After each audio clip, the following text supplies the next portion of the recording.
Recently, I've been reading the work of Dr. Donna Henderson. She's a psychologist and a neuropsychologist who's been doing neuropsychological evaluations for the last 30 years. She is also neurodivergent herself. I was interested in a trait that she uses, just one of the traits she uses, to diagnose autistic people who are less obvious in their signs of autism. And this trait is following scripted rules for politeness. So today I'd like to have a look at exactly what is this trait and give you some examples, some of my own as well. How does it come about in autistic people? And how can it help or harm us? I'm Juliet, and here on my channel I aim to help autistic people understand themselves better. I also help those who want to learn further about autism. We're all here to learn and grow, and it's a kind space for that. So what is meant by scripted rules for politeness? Well, politeness is really a social nicety, and it depends a lot on what your culture is, your personality, the situation, the environment, etc. So it's very flexible. However, for autistic people, it can become a very deeply ingrained, rule-based system. So let's look at some examples. Now, these can be easily observed or some that are more subtle. So something that you could observe is that a person always uses the same greeting. Maybe they say, hello, how are you today? And they'll use it for friends, for family members, for bosses, for colleagues, etc. Or they might always go into a room and greet everybody in the same order. Another example might be that they always say excuse me when they pass somebody, even when it is strictly not necessary. They can also do a lot of over-apologizing. So what are examples that are more subtle?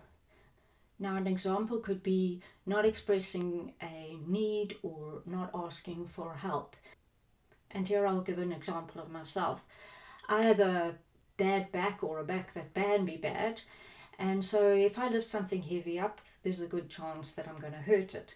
Now, recently I had to go to the vet with one of our dogs, and this dog weighs nearly 30 kilograms. So when I got to the vet, the receptionist said to me, do you need help getting her out of the car?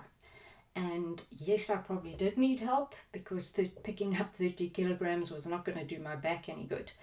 But I said no, because I couldn't bring myself to ask for that help, even though it was offered. And the same thing when I left the vet. They asked me, do you need help getting her into the car? And I said no, even though I needed the help. And obviously for the next couple of days I suffered with my back. Another example could be that you don't interrupt a conversation under any circumstances, even if it's urgent. Like a child might not interrupt a teacher even though another child has hurt himself in the playground. So why do we develop this trait? Firstly, social interactions, social cues, the fact that everything is so flexible is overwhelming for autistic people, and we look for rules within this system. Now, politeness is something that is relatively easy to pick up on, and so it is something that you can use to form a rule-based system within social interactions. Secondly, if you have a rule base, then it takes away some of the cognitive load. You no longer have to think about that part of the conversation. It's a rule, you follow the rule, and you move on. And another reason is because politeness helps us have positive interactions. It helps with the likelihood of being more accepted. And this we need, because so often autistic people have been rejected because they're odd in conversations, they appear to be rude in conversations. But why are these rules so strict? Well, we have a lack of intuitive understanding of social interactions and the flexibility around them. So we have this rule and we apply it across board. Another reason is because autistic people tend to have a very strong sense of justice and fairness and what is right and what is wrong. And when politeness becomes a rule-based system, it becomes a type of moral code that we have. And the third one is that we start to, over time, associate being polite with being good. And because we are good, we get accepted. So breaking the rules could mean that we are rejected. So what are the consequences of having this strict rule-based politeness system? Not following these rules can then bring us a huge amount of stress. And even if others don't follow these rules, we can find it stressful. For example, with myself, I find if someone doesn't say thank you when I would say thank you, when it's my rule to say thank you, even if that person is a friend, I'll feel quite upset about it. Sometimes having these rules can make you look odd because you're applying a rule in a situation where it typically isn't applied. It can make you seem passive because you're not speaking up about things. And unfortunately, it can also make you seem manipulative at times because you don't express your needs clearly.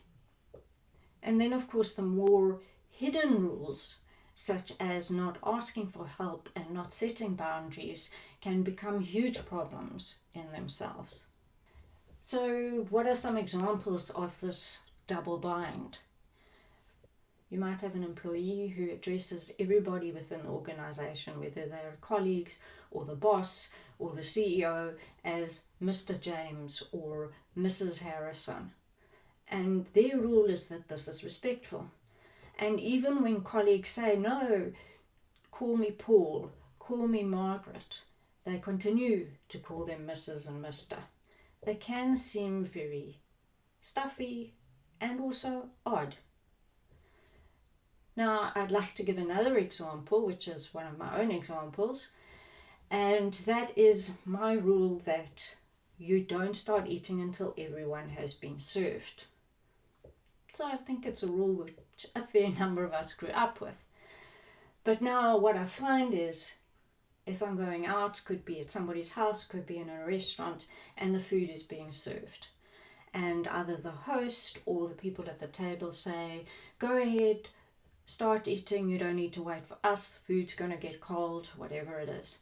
I will still feel, no, it's not right, it's my moral code to do that. You must wait for everyone to get their food and start eating. But now other people are getting their food and they're starting to eat, and I'm looking at them and I'm thinking, that's wrong.